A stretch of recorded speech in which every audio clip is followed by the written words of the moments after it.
What's going on, Scorpio?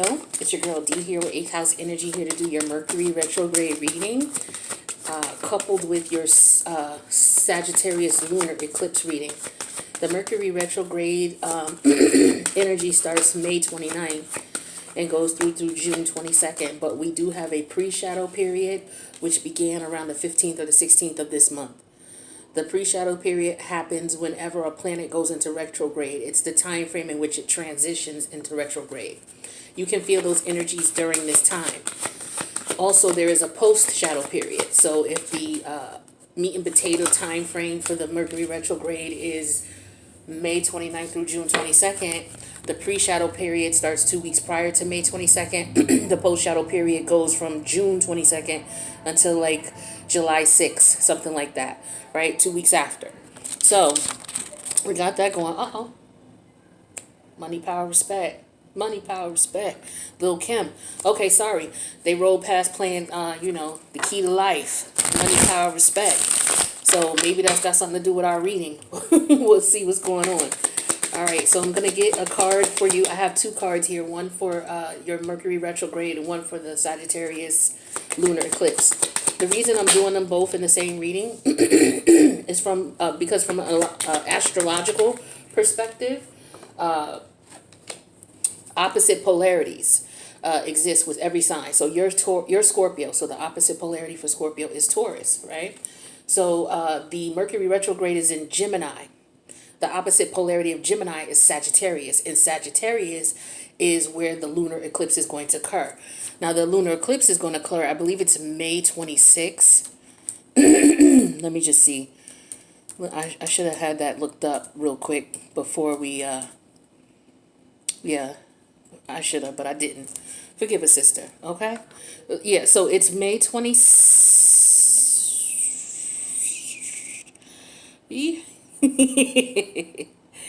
Hold on, where is it? Where's because I know it's in Sag, so that I know for sure. Oh, May 26th, yes ma'am, yes sir, May 26th. So, we need another card for that. So, with that being said, Mercury retrograde. What is Mercury? The planet of Mercury is the planet that deals with communication, okay? We're dealing with communication related to what? Related to the sign of Gemini, all right? Gemini rules the third house. So what goes on in the third house? So remember, Sagittarius is the opposite polarity of Gemini. So in the third house, so yeah, Gemini is the third house, Sagittarius is the ninth. So in the third house, you're dealing with your logical mind. In the ninth house, where Sagittarius is, you're dealing with the higher mind, the subconscious mind, right? So with Gemini in the third house, we're dealing with local travel, okay? Travel domestically. In Sagittarius, the opposite polarity, we're dealing with foreign travel. Your early childhood beliefs and the things that you were taught in your childhood falls in the third house. Your higher mind, as far as your philosophies on life, your spirituality and or religious views, are dealt with in the ninth house. Okay, the ninth house also deals with publishing, that type of communication. Okay, but the third house deals with family. It deals with your siblings. It also deals with your cousins, your aunties, your uncles, your stepsisters, your stepbrothers, your grandmother, your grandfather, the extended family. Okay, so when we're dealing with that with Mercury for you, I drew a simulated chart. Now, the only thing this is a circle divided into 12 pies. This is what a chart will look like, a natal chart. Of course, a lot neater. Don't be laughing at don't be laughing. All right. Now, this is a chart. It's divided into 12 pies. Each pie represents an area of life, right? We all have the same areas of life. But when we start with the first house, normally when we're looking at Aries, Aries is in the first house, right? Aries, then Taurus, then Gemini. Well, because we're doing Scorpio, because Scorpio is your sun sign, for most of you, that's who's watching, Scorpio is your sun sign. So your sun sign always goes in the first house when you're looking at any natal chart. So if you were a Taurus, Taurus would be here, and then after Taurus comes what? Gemini. After Gemini comes Cancer, then Leo, so on and so forth. So you're Scorpio. So Scorpio goes here in the first house. The second house is what? What comes after Scorpio? Sagittarius. So this is the second house. This is where the lunar eclipse energy is going to be for you in the second house. The second house deals with, excuse me, the second house deals with things like your personal money, your personal resources, how you make money. Well, we have the opposite polarity, which is the eighth house, okay? So I'm sorry, the ninth, forgive me. The second house and the eighth house, they're opposite polarities, right? So Scorpio, right? Then Sagittarius. After Sagittarius is Capricorn. After Capricorn is Aquarius. After Aquarius is Pisces. After Pisces is Aries. After Aries is Taurus. And then after Taurus is Gemini. So now you see where I said the eighth house is Gemini for a Scorpio, right? Scorpio sun sign. So whatever your sun sign is, you put your sun sign here. And then the sign that follows after, it goes in that sequence. So since Sagittarius is the second house for you, Gemini is the eighth house for you. So Scorpio, you're going to be feeling these energies in the eighth house with Gemini.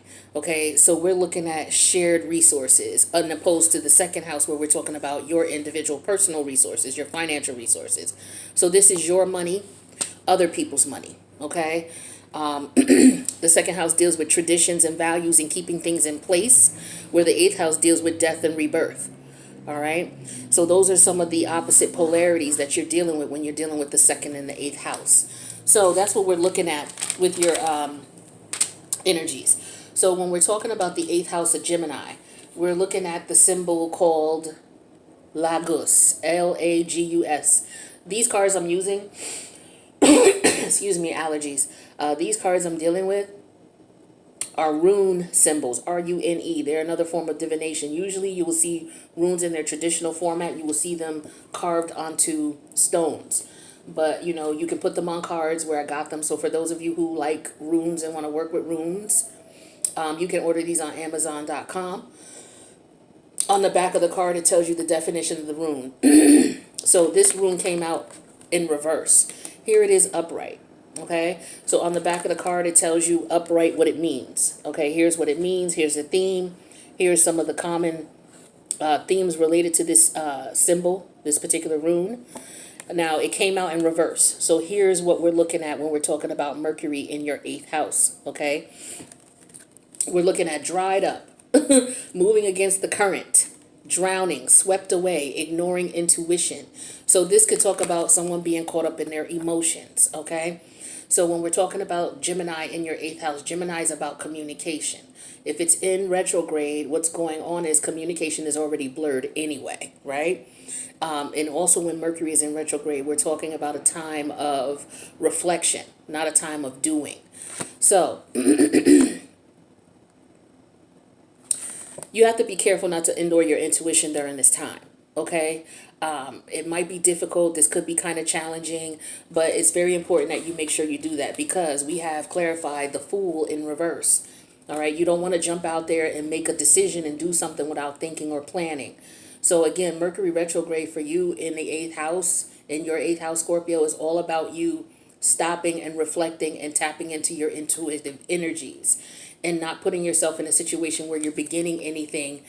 Usually with Mercury retrograde, you don't want to begin anything. You don't want to sign any new contracts. You don't want to jump out there and do any traveling, you know, especially long distance or anything like that. And no traveling without planning things out. Like right now, say it's 8:30 in the evening.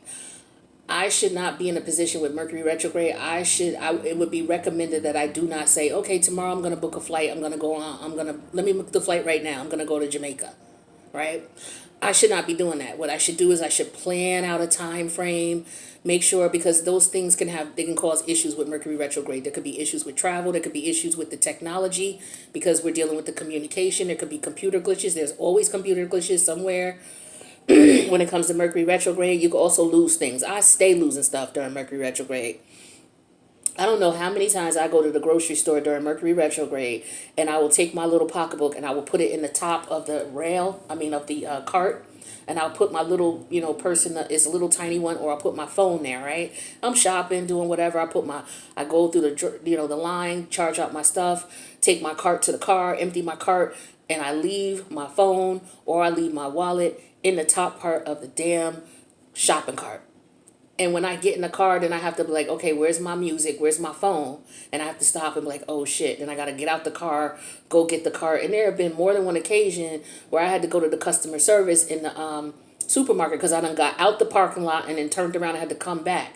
But by the grace of God, they always had my stuff at the customer service. They always had my phone or my wallet, and I was just always blessed and lucky. So be careful because you could forget stuff because the eighth house deals with hidden things. So you'll forget something and lose it, or it'll be, and you won't be able to find it. So be careful with that. Then we have the 5 of clubs. So the clubs is the 5 of wands, okay? So with this 5 of wands, with the Fool energy and the 5 of wands, there could be a lot of confusion. You have to be careful what you're saying, what you're not saying, how you're communicating. You have to keep your patience, okay? Because you might jump out here and say something or misunderstand something. Your mind is going to be cluttered. It's not actually, I don't feel like it's all about physical altercations or anything like that. For some of you, if you're on the wild side, it could be. You need to be careful not to jump, because Scorpio, when you jump, you jump. And you don't want to get into anything unnecessarily. Hear the cop, hear the siren? You see what I'm saying? So you don't want to deal with that type of stuff. So you got to maintain your emotions. If there's something you don't understand, just count to 10. Try to let it go. Don't take things people say personally. You as a Scorpio, you may be sensing people's feelings and emotions and how they truly feel about you. So you may be picking up on that. And maybe you may misinterpret that. Usually you're good at that. But because Mercury's in retrograde in your 8th house, the wires may be crossed. So you may pick up some type of energy and it might be something else and you jump to conclusions and here we go. Also, this 5 of wands could talk about just being confused within, okay? Not knowing what to do or how to do it. Use this time to just chill. Okay, Mercury retrograde energy is going to be until like the 4th of July. So don't make no moves about nothing. Just think about what you want to do. Whether it's you traveling somewhere, just plan. Think about where you want to go. Don't do any, oh, I'm going to go somewhere tomorrow. Let me book my flight right now. Don't do that type of thing. Sit back, think about where you want to go, what you want to do, how you want to do it. Plan things out. All right. When it comes to shared resources, other people's money, you need to be very careful as well. You don't want to put yourself in a position where you mess up or you're arguing with clients, okay, for whatever reason. The wires can get crossed with clients. So if you have clients who contact you and they need something, make sure you understand what they want. So just, email them back and reiterate, hey, I don't understand what you're saying. Can you, be clear, or can you rephrase what it is? Get clarity, okay? Because, with Mercury retrograde, it's not about anybody being stupid or unintelligent. It's just the energies will make you a little off in reference to what you comprehend versus what you don't comprehend or what you interpret, because Mercury also deals with interpretation, what you interpret someone saying. So if I say to you, go to hell, you have to interpret that. Like, okay, why did she say that to me? What does she mean by that? That's Mercury at work. So there's also that type of interpretive energies that might be a little off, okay? So just be careful with that. Now, with Sagittarius in your 2nd house, the 2nd house deals with your personal money, where the 8th house dealt with shared money or other people's money. This is talking about business. So just be careful with clientele. Make sure you understand what they want. Make sure they understand what you're offering. If there's any conflict in reference to misunderstanding, make sure that you try to be there for your customer or your client. Make sure that you understand that, okay, I'm sorry, I misunderstood you, or I thought you meant this. Just make sure that you have everything ironed out. As far as contracts are concerned, I wouldn't sign any contracts if you absolutely can wait. If you can push it out and prolong it, you don't have to tell them why, but if you can push it out and prolong any type of long-term commitments or contracts, legal contracts, make sure you do that, okay? Because Mercury retrograde is a time of not signing contracts. It's a time of not doing last-minute travel plans. It's a time of energies being misunderstood, communication being misunderstood. Watch what you say in texts. Watch what you say in emails. Make sure that you're sending the email, whatever you're saying, you're sending it to the right person. You know, don't start a text and don't finish it and then leave it in your phone. Delete it because it could accidentally be sent. And maybe you're not wanting to say that. Maybe you wanted to change your mind. So be careful. Now, when we talk about the Sagittarius in the second house talks about your personal money making opportunities, right? Your personal money. It talks about your traditions and your values and things like that. So we have the symbol here called ingwas. Now here's the symbol for ingwas, and here's the definition for ingwas. So you can take a look at that. You can pause and read it, but I'm going to read it to you. Ingwas represents fertility, potency, masculinity, life force, God, Father God, climax, procreation. Sounds sort of like the Ace of Wands. Fertility rites, new beginnings, charging with male energy, building creativity. The seed ready to be planted, masculine creative energy, life bursting forth, impregnation and gestation leading to birth, build up and release of positive energy, climax on one phase before continuing, physical or symbolic procreation, starting something new. So with this being in your second house, I feel like for a lot of you, with the second house dealing with your money and how you make money and traditions and values, your philosophy on life, your spirituality or your religious beliefs. For some of you, it's all about the birth of new things. Some of you, it's all about new beginnings. It's all about building creativity. So some of you are going to be very creative right now. You're going to use that creative energy that you have in order for you to propel forward. Now, we have that clarified with the Tower in reverse. That's Mars energy. Okay, so with the Tower in reverse, this is trying to avoid a disaster in creativity. We have that clarified with the Seven of Swords. So I feel like what you may need to do is keep things to yourself. If you're working on new projects, keep it to yourself. Don't let anybody know anything. What you also want to do is before you start anything new, we're dealing with eclipse energy, lunar eclipse. So what you want to do is you may want to eclipse out any unfinished projects. Okay, if you started something, finish it. Don't start anything new until you finish the old or put the old away. So I feel like for a lot of you, that's what's going on. You're going to be starting new projects. You're considering starting new projects in reference to money making potential or opportunity. What else did I want? Oh, I wanted to say something else when I was channeling it and it just disappeared, but it should come back again. All right. So yeah, physical or symbolic procreation. So yeah, you're going to be starting something new. Okay. So some of you, this could be in reference to, since we're dealing with your second house, we're dealing with self-worth, self-value, how you feel about yourself, your personal self-worth, right? So some of you could be eclipsing old ideologies and ways in which you may have looked at yourself and now you are changing. So for some of you, you may have been in environments where people didn't believe in you. You know you had gifts, but people didn't believe in you. The people who were around you, for whatever reason, they didn't believe in you. Okay, it could have been family for you because we're dealing with Mercury retrograde in Gemini for you. Gemini deals with the siblings. It deals with the cousins, the aunties, the uncles, things like that. So maybe some of you may have some issues with those family members at this time. You may be tempted to communicate with them. They may reach out to you. But for some of you, you're going to be eclipsing the emotional energy that was tied to that. You're going to be letting that go because that's what eclipses are all about.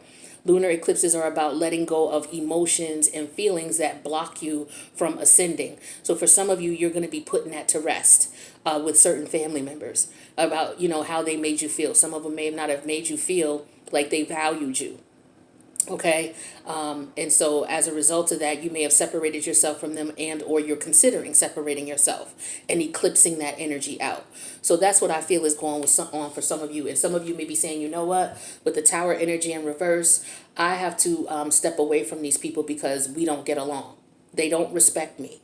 And so as a result, I'm not going to allow them to continue to be in my life, disrespecting me, causing me harm just because of tradition and values, because the second house deals with traditions. Traditions is for some of you is these people are your family members. Remember, we're dealing with Mercury in the third house. Sisters, brothers, stepsisters, cousins, aunties, uncles, grandmas, what have you. Now, it doesn't mean that all of these people are disrespectful to you and that you have to avoid confrontation with them.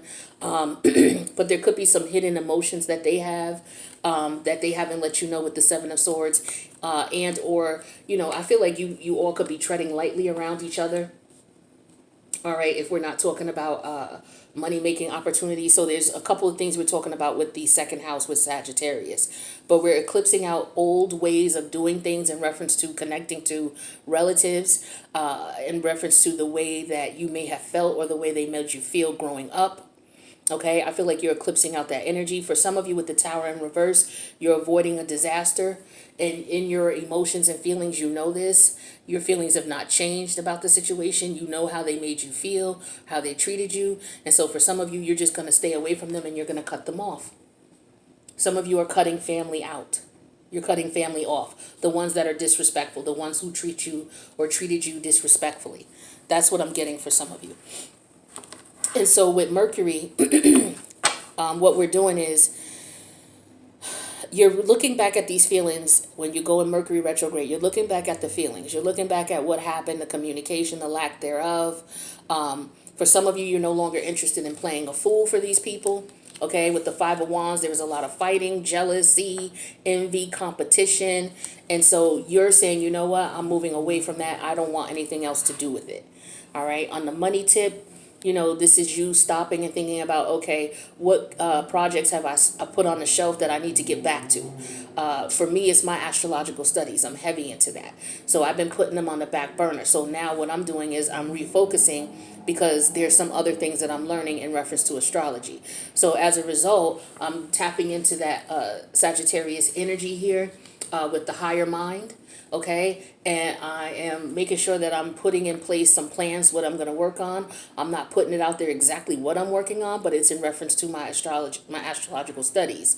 And then once I'm done and I got everything planned out, then I'll be, rolling out a new product in reference to what I offer to my clients. So that's just an example of what you would be experiencing. So in order for you to be successful, you're going to have to deal with the emotions and feelings of the sibling energy or the family energy that you may be dealing with. And once you eclipse that out with the Sagittarius lunar eclipse energy, 2 weeks later is the solar eclipse. So you're clearing out all of the negative feelings and emotions that might have come about from, growing up, your childhood, dealing with family members. You're eclipsing that out and you're moving away from that. And what's going to happen is with the solar eclipse, you're going to be able to bring in new energy and new life into those areas. Now let's see what energies you can implement in order to help you get through. All right, we just want one. So we have Uranus. Okay, baby, revolution. So for some of you, you had some serious problems with the family. Okay, some of you may be considering yourselves the black sheep of the family. Okay, because you don't get along with your siblings. Sibling rivalry is what I see here, is what I'm feeling here for some of you. It may not be with you. It could not only be with siblings, it could be with cousins as well. Okay, there could be some jealousy, envy, whatever the issue is that went on in childhood that, especially if you're grown now and you're still not getting along, maybe you're deciding to just step away from them and you're going to close this energy out. You're no longer going to associate and try to connect with these people. And so what you're doing is you are revolutionizing your way of thinking and looking at the situation. You're rebelling. Uranus is all about rebellion. And it's interesting because Uranus is in the second house right now. All right, and we're dealing with the Sagittarius eclipse in the second house for you, which is the house of Taurus. Uranus is in Taurus right now. So this is fitting. This is interesting that this came out here. So when we talk about revolution, we're talking about breakthroughs, brainstorming, originality, insight, awakening. So some of you are getting an awakening and you're realizing that for some of these family members, they are karmic partners for you. And you had to learn to put yourself in a position where you demanded respect. Okay. Innovation, humanitarianism, reform, surprise, freedom, experimentation, the unexpected, rupture, edge, diversity, lightning. So for some of you, these people may assume, hold on a sec. Sorry about that. It was music outside. So when we're talking about the Mercury retrograde in your 8th house here, we're talking about ignoring your intuition. Some of you knew from the ground up that there was issues going on with siblings or cousins or aunties or uncles or grandmas or grandpas, the extended family. All right. And you were moving against the current, meaning that you were unique. And for a lot of you, they took your kindness for weakness. They saw who you were. For some of you, they were just jealous of your light and jealous of your energy. And that's just basically what it was. And there was nothing that you could have done. And I feel like for some of you, you played yourself as a fool by constantly forgiving them and allowing them to, you know, continue to take advantage of you. So I feel like what you're doing is you're coming to the conclusion that you need to move on from that. And the Tower energy is you avoiding a disaster. And with the Seven of Swords here, you already know how they feel deep down inside with the Seven of Swords. They confront, but you're very intuitive. You know that you've not done anything disrespectful or blatantly rude or wrong to these people for them to be treating you the way that they are or being disrespectful. What it is they can't handle the light. Some people recognize the light, they can't handle the glare. That's what it is. So they were jealous. So what you're doing is you're rebelling against the family. You're rebelling against that energy, because what I'm feeling here for some of you is that no one came to your side to defend you. Okay, nobody came to your side. It was like all of them against you. How many of them there were doesn't matter. But I feel like what you're experiencing now is, you know what, it's time for me to come to terms with that energy. I've let it go. I'm ready to move on. I'm clearing out that negative intuitive energy because it's blocking my creativity. And once you eclipse that energy out with the Sagittarius energy, you will be able to move forward. And in your second house, where your money making opportunities come in, you'll be able to soar. All right. But you have to stand in your truth. You have to stand in your power, and you have to rebel.